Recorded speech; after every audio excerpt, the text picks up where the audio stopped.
কোন কোন কাজ করলে আপনার পেজে ফ্ল্যাগ কন্টেন্ট আসবে এবং কিভাবে আপনি এই ফ্ল্যাগ কন্টেন্ট আসা থেকে আপনার পেজটিকে সুরক্ষিত রাখবেন সে বিষয়ে আজকের ভিডিওতে থাকছে সম্পূর্ণ আলোচনা। হ্যালো ভিউয়ার্স, আসসালামু আলাইকুম। সবাই কেমন আছেন? আশা করছি ভালো আছেন। আমিও আল্লাহর রহমতে আমার পরিবারের সকলকে নিয়ে ভালো আছি।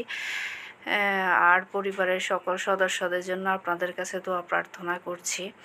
আর হচ্ছে পরিবারের সকল সদস্যরা আলহামদুলিল্লাহ ভালো আছে। আমিও আল্লাহর রহমতে ভালো আছি। তো আজকে আবার একটি নতুন গুরুত্বপূর্ণ বিষয় নিয়ে আপনাদের সামনে নতুন একটি ভিডিও নিয়ে হাজির হয়ে গিয়েছি।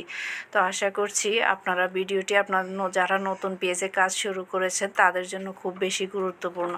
আশা করছি আপনারা সবাই ভিডিওটি কন্টিনিউ করবেন এবং পাশে থাকবেন।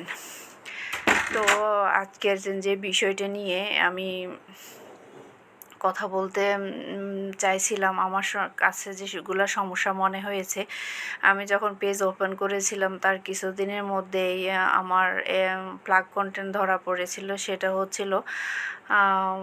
ধরা পড়েছিল কারণ আমি শব্দ ব্যবহারের বেলায় একটু ঝামেলা করেছি। কাউকে আপনি কমেন্টস করবেন না, বাজে কোনো কমেন্টস করবেন না, পজিটিভ কমেন্টস করবেন, কখনো নেগেটিভ কমেন্টস করবেন না।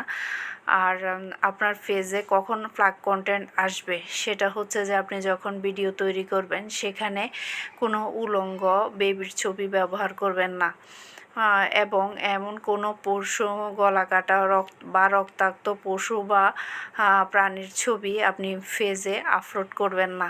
এগুলো থেকে বিরত থাকবেন। এবং আপনি যখন পেজের টাইটেল বা ডেসক্রিপশন দেবেন সেখানে অবশ্যই আপনি শব্দের ব্যবহারটা বুঝে শুনে করবেন। যদি শব্দের ব্যবহার আপনি সঠিকভাবে না করে থাকেন সেক্ষেত্রে দেখা যাবে আপনার পেজে ফ্ল্যাগ কন্টেন্ট চলে আসবে। আর যখন আপনার পেজে ফ্ল্যাগ কন্টেন্ট চলে আসবে তখন আপনি কিন্তু এই কন্টেন্ট পলিসি ইস্যু আপনাকে দিয়ে দেবে। সেজন্য আপনি অবশ্যই ফ্ল্যাগ কন্টেন্ট যে পোস্ট থাকবে সেই পোস্ট আপনি ডিলিট করতে হবে।